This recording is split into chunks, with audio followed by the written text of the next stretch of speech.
আশা করি বন্ধুরা সকলেই ভালো আছেন। আজকে আমরা আলোচনা করব ইয়াসপাভেট সম্পর্কে। দেখেন ইয়াসপাভেট এটি স্কয়ার ফার্মাসিউটিক্যাল লিমিটেড ডুর্ডাবেরিন হাইড্রোক্লোরাইড আইএনএন গ্রুপের একটি ওষুধ। এটি আপনারা গবাদি পশুর কোন কোন রোগের ক্ষেত্রে ব্যবহার করতে পারবেন, কি পরিমাণে ব্যবহার করবেন, এই নিয়ে এখন আলোচনা করব। এটি গবাদি পশুর পরিপাকতন্ত্রের খিঁচুনি রোধে অর্থাৎ অ্যাবডোমিনাল কলিক, গ্যাস্ট্রিক ঘা, গ্যাস্ট্রাইটিস, এন্টারাইটিস, কোলাইটিস, কোষ্ঠকাঠিন্য, হৃদযন্ত্রের খিঁচুনি, যকৃতের পেশির খিঁচুনি, মূত্রতন্ত্রের খিঁচুনি এবং জেনিটাল অকার্যকারিতায় প্রচণ্ড ব্যথা, অকাল গর্ভপাত, কুকুর, বিড়াল, ঘোড়া এবং গবাদি পশুর ক্ষেত্রে ব্যবহৃত হয়। খিঁচুনি রোধক ওষুধটি বেদনানাশক হিসাবে কাজ করে।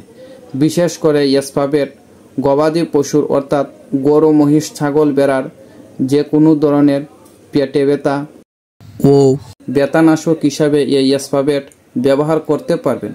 আপনারা প্রায়ই দেখবেন প্রাপ্তবয়স্ক গরু, ছাগল বা বাছুরের পেটে ব্যথা হয়। ব্যথার কারণে গবাদি পশুটি মাটিতে লুটিয়ে পড়ে পা চুরাচুরি করে। বিশেষ করে ছোট বাছুরের এই ব্যথা বেশি হয়। এইসব ক্ষেত্রে আপনারা এই ইয়াসপাভেট ব্যবহার করতে পারেন। এখন আসি এর মাত্রা ও প্রয়োগবিধি সম্পর্কে। আপনারা প্রাপ্তবয়স্ক গবাদি পশু ঘোড়ার ক্ষেত্রে 8 থেকে 10 মিলি করে মাংসপেশি বা ত্বকের নিচে প্রয়োগ করতে পারবেন।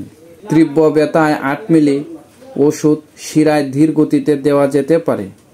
প্রয়োজনে সমপরিমাণ ওষুধ দৈনিক 2 থেকে 3 বার মাংসপেশিতে বা ত্বকের নিচে দিতে পারবেন।